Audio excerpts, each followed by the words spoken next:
Welcome. Even though I was here to be introduced for marriage, the first thing my future mother-in-law, Janet, said surprised me. What? I responded in confusion, thinking I must have heard wrong. Janet looked at me with a mean smile and said, "Oh, you're not the maid? You have such a plain-looking face." Paul, the man I thought was on my side, betrayed me by laughing along. "You're right, she does have a poor-looking face. I wonder what her parents look like," he said. Janet and Paul kept insulting me and even looked down on my parents. I couldn't take it anymore, so I secretly messaged my father. He replied quickly, saying he would come right away.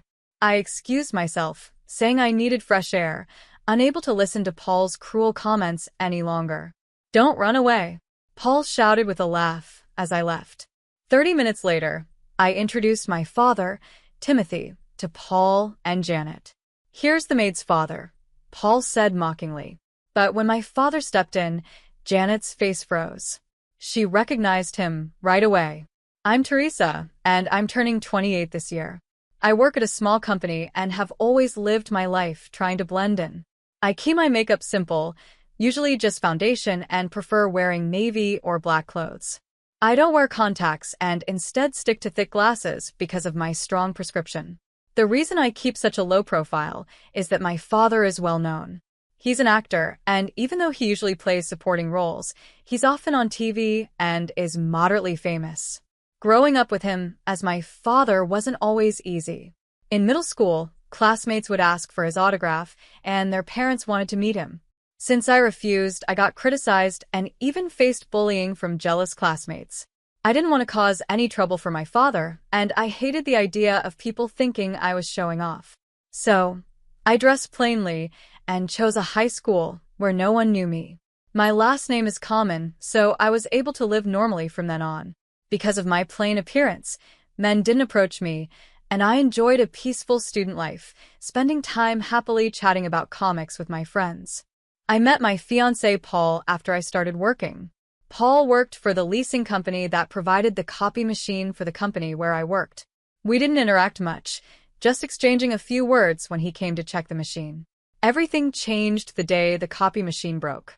I was busy preparing materials for an important meeting the next day, and I needed the machine to work. When it stopped, I panicked and called Paul. He came quickly and checked the machine. "Can it be fixed?" I asked, worried. He smiled and said, "Don't worry, I'll take care of it." I fell in love with that smile right then. Even though the machine couldn't be fixed, Paul arranged for a replacement, and I was able to prepare everything in time. After that, I made an effort to get closer to Paul. I got his contact information, called him often, and eventually confessed my feelings. We started dating, and Paul was always kind and considerate. He never seemed angry, and I thought he would stay that way, even after learning about my father. So, after 2 months of dating, I proposed to Paul, and he happily accepted. I remember being so happy. But there was one thing that bothered me: my appearance. I've always worn thick glasses, even on dates, and dressed plainly. It's just a habit I couldn't break. I look a lot like my father, with strong features, and because of my looks, I was often envied by girls in middle school and judged by boys. It wasn't easy, but I thought Paul wouldn't care. I planned to change my appearance little by little for him. However, after we got engaged, I started feeling uneasy.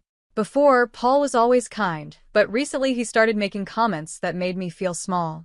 One day, we went to a bridal fair to choose a wedding venue. Paul suggested the place, and it was very fancy, a luxurious guest house for a big wedding with over 50 guests. I felt uncomfortable because I don't have many friends and didn't want a big event. I had hoped for a small, simple wedding. I wanted to leave right away, but Paul seemed to enjoy the place, so I stayed quiet and just went along. After it was over, we went to a cafe, and Paul was in a great mood. "That wedding venue was beautiful, wasn't it?" he said. "I prefer something even more extravagant," Paul said while sipping his coffee. Hearing this, I felt anxious because it seemed like he really wanted the fancy venue we had visited earlier. I decided to speak up about my feelings. I was thinking maybe a small wedding with just the two of us would be nice. "I don't like standing out," I said, hoping Paul would understand and compromise. But his response shocked me. Paul looked at me and laughed mockingly. Of course, a plain girl like you wouldn't fit in at a place like that. There's probably no dress that goes with those thick glasses of yours, he said. I couldn't believe what I was hearing. He continued, my family is wealthy, and not having a grand wedding would be embarrassing. I was speechless. The kind Paul the First had known was now talking down to me like a completely different person. Before I could process it, he added, you should just be quiet and do as I say. A plain woman like you should be grateful to be getting married at all. His harsh words left me stunned and scared. Then, with a smile, Paul said, I'll handle everything. You just need to follow along, okay? I didn't know how to respond, so I forced a smile. Deep down, I started wondering if getting engaged to Paul was a mistake. But it felt too late to back out. I had already told our families and my workplace about the engagement.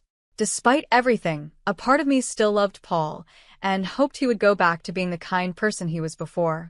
So, even though I was confused and hurt by his behavior, I continued with engagement. Paul's hurtful comments didn't stop, and each one wounded me more. But I couldn't bring myself to hate him. Every time I thought about ending the relationship, I remembered the kind Paul the First used to know, and I couldn't let go. I still loved him, despite everything. One day, things became even more confusing. Paul and I had finally decided on a wedding venue. After visiting several places, Paul chose the luxurious guest house we saw first. With pride, he said, a lavish ceremony really suits me. Too bad for you, though. And he laughed, hurting me again. As we headed to the guest house to finalize the paperwork, my heart felt heavy. I ran into someone. Oh, is that you, Paul? A woman called out. Mom, what are you doing here? Paul looked surprised when he saw her. Then he introduced us. Teresa, this is my mom, Janet. Mom, this is Teresa, my fiancé. Remember, I told you I was getting married. Janet smiled at me. I'm Paul's mother. You seem like a serious person. Where do you work? You must be at a big company, right? This was my first time meeting Paul's mom, so I nervously told her about my job, explaining that I do clerical work. Janet's expression changed, looking puzzled.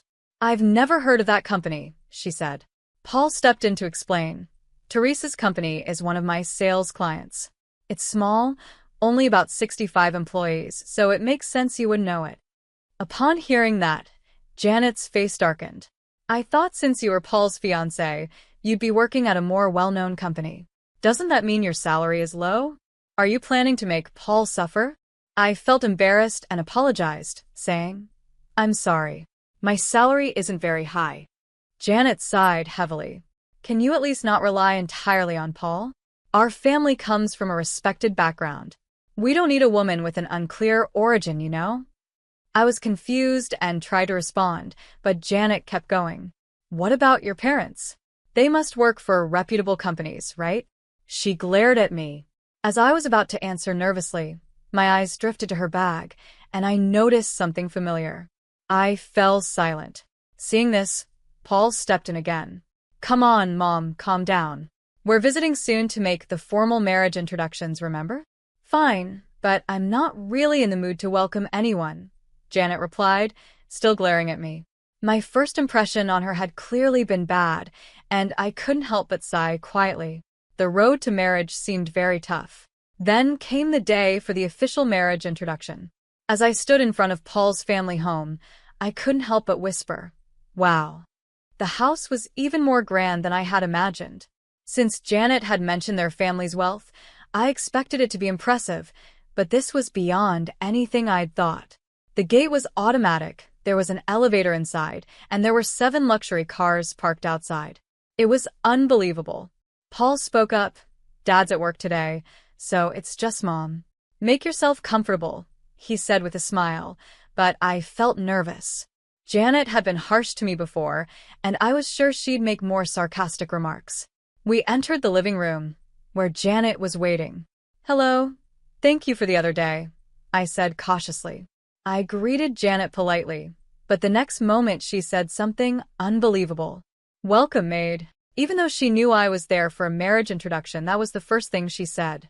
What? I replied in confusion. thinking I must have misheard. Janet gave me a mean smile.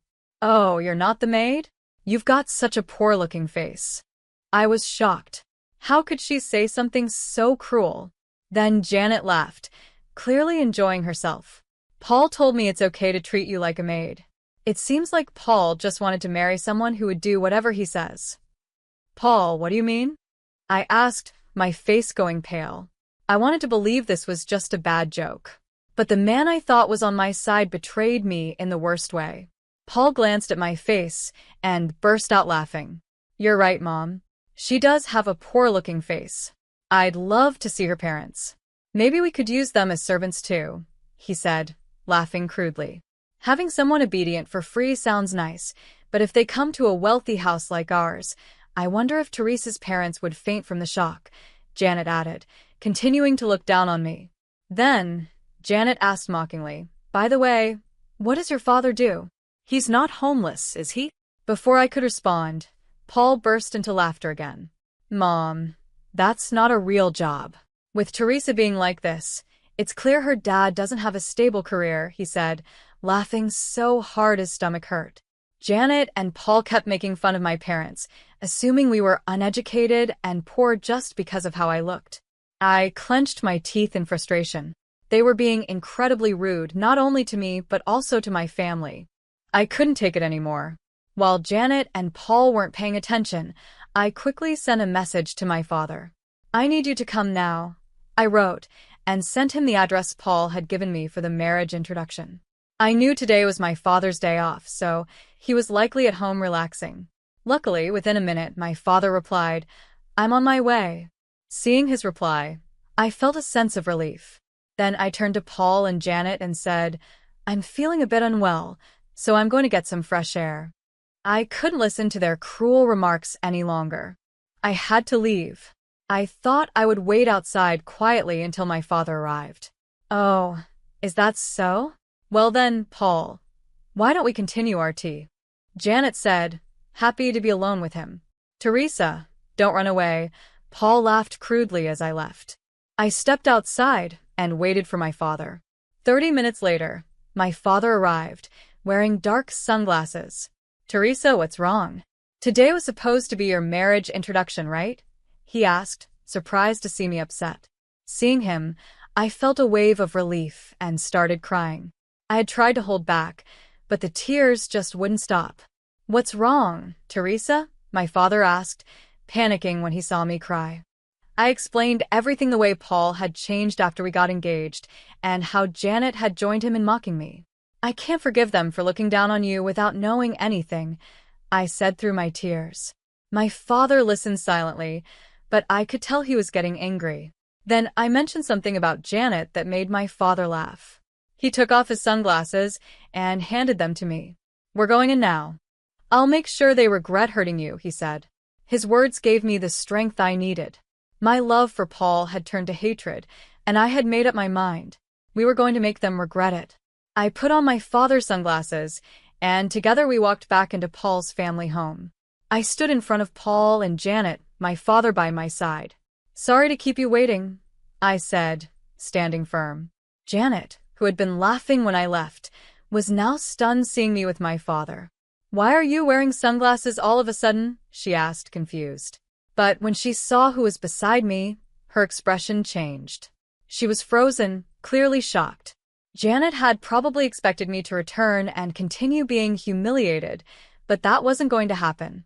My father looked directly at Janet and said calmly, "I'm the maid's father." Though his voice was calm, his eyes showed no kindness, and his handsome face looked even more intimidating. Janet, recognizing my father, was visibly shaken. How could this be? "Why is Timothy here? Is this some kind of surprise?" she asked, her cheeks turning red and her voice trembling. Her eyes sparkled like a young girl's as she looked at him, while Paul stood there, completely clueless. My father didn't answer Janet's questions. He just stared at them, making Janet blush under his gaze, which was a bit embarrassing for a woman of her age. I looked at Janet coldly. Paul, still confused, asked, "Timothy? Mom, is he a friend of yours?" It was clear Paul didn't know who my father was. He's famous among Janet's generation, but younger people like Paul might not recognize him unless they watch TV dramas. Janet glared at Paul. Paul, how rude. This man is a famous actor and my first love. Paul looked shocked, not believing what he just heard. Janet then turned to my father with a smile. I'm a big fan of yours, Timothy. Look. She pulled out a keychain from her purse. This can only be bought by fan club members. I've been a fan for over 15 years. Janet was gushing with admiration, clearly excited to meet her favorite actor. Mom, Paul said, looking embarrassed by Janet's sudden change in behavior. She kept talking to my father, her mood lifted by his presence. But my father's expression remained serious. Finally, after staying silent, my father spoke. I understand that you're a fan of mine, but did you really treat my daughter, Teresa, like a maid? Janet, who had been so cheerful, went pale and froze, visibly trembling. Ignoring her reaction, my father continued, and you assumed I was homeless without even meeting me. That's very rude. His glare made Janet even more panicked. No, I didn't know Teresa was your daughter. We'd be happy to have you in our family, right, Paul? She said, turning to him. Paul, now nervous, quickly agreed. Yes, of course. Janet then tried to justify herself. I didn't mean it. If I had known, I would have behaved better.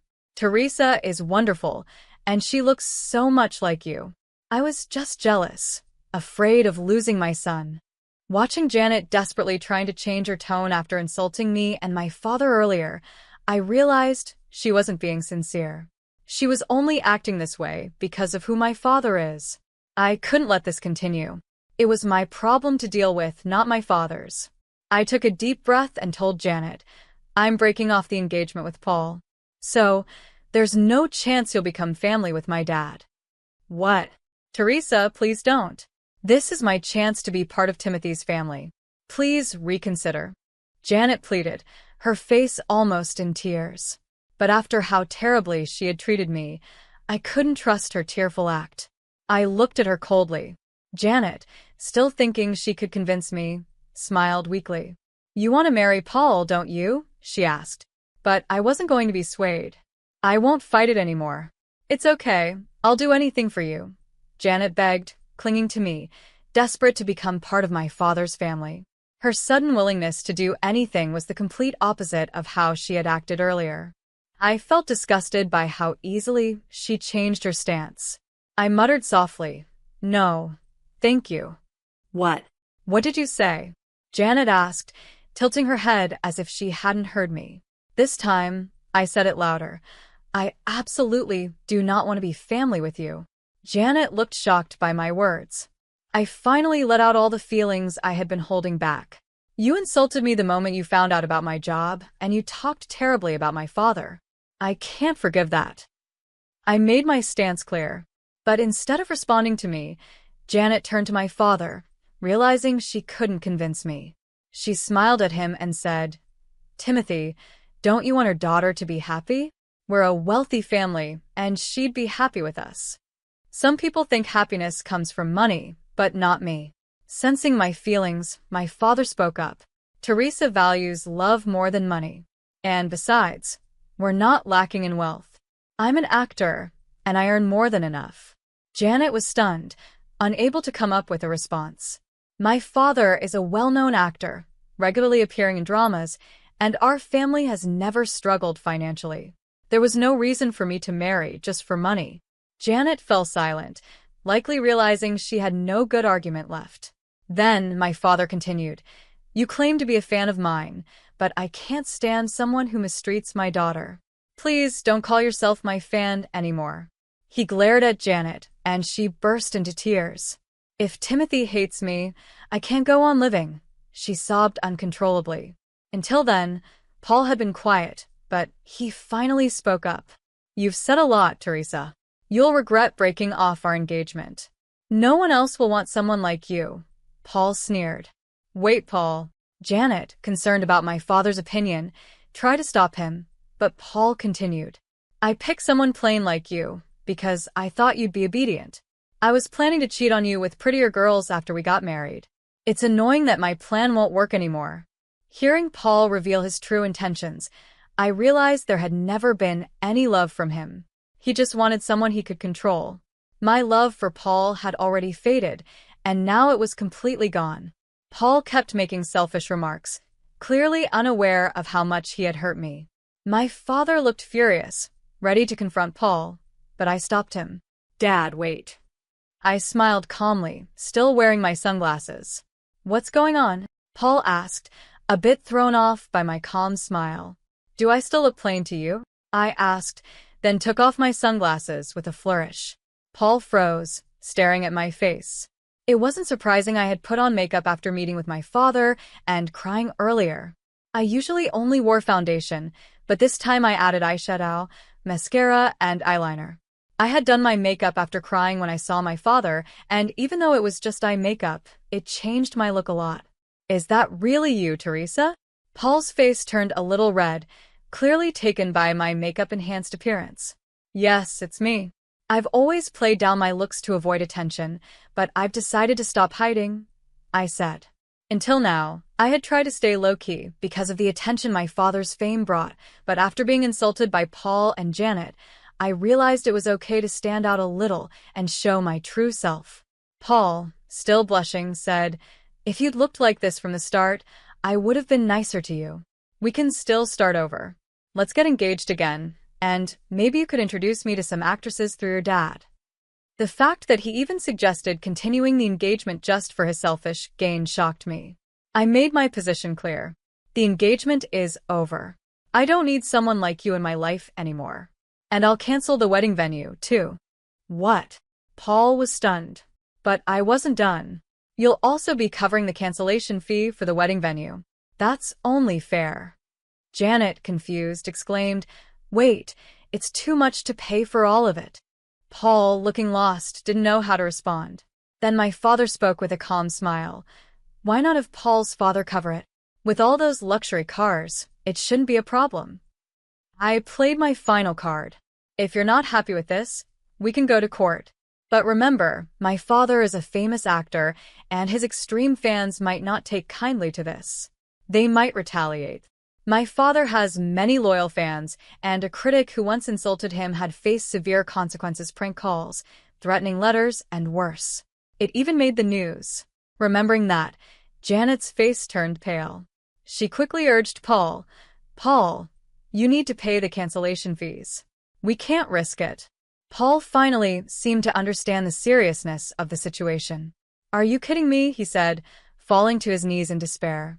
"I don't need you in my life," I said, turning to my father. "Dad, let's go home." We left, ignoring the defeated Paul and Janet behind us. I left the place with my father, and the engagement with Paul was officially over. Paul ended up having to pay the full cancellation fee for the wedding venue. It turns out that my father-in-law is the head of a company, and my father had once appeared in a commercial for that company. Because of this connection, my father told him about Paul and Janet's behavior. My father-in-law, who didn't know what had happened, was furious. He confronted Paul and Janet harshly and insisted that Paul pay the full cancellation fee. This left Paul with a heavy financial burden.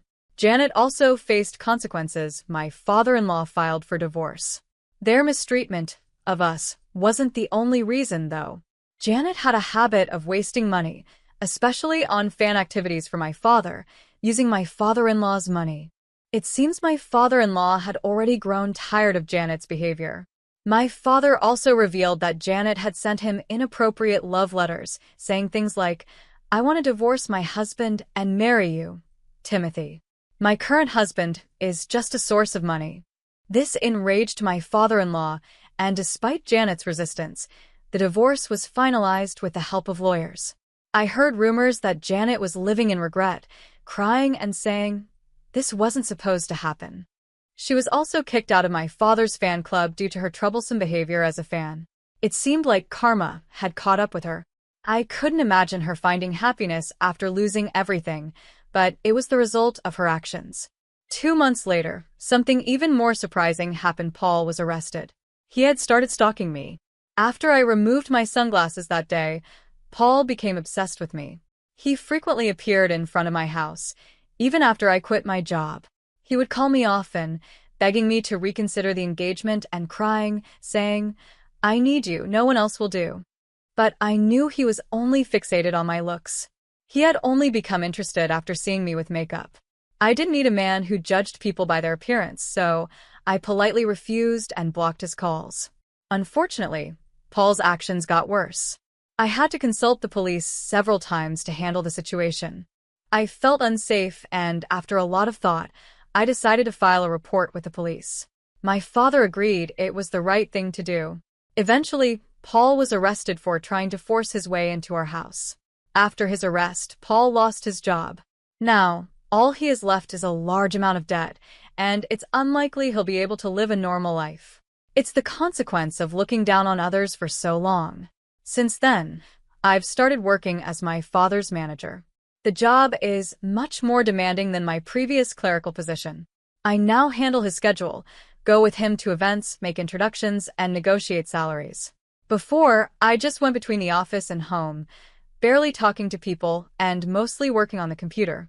Now, meeting and talking to people is a big part of my job, and it's very different from what I was used to.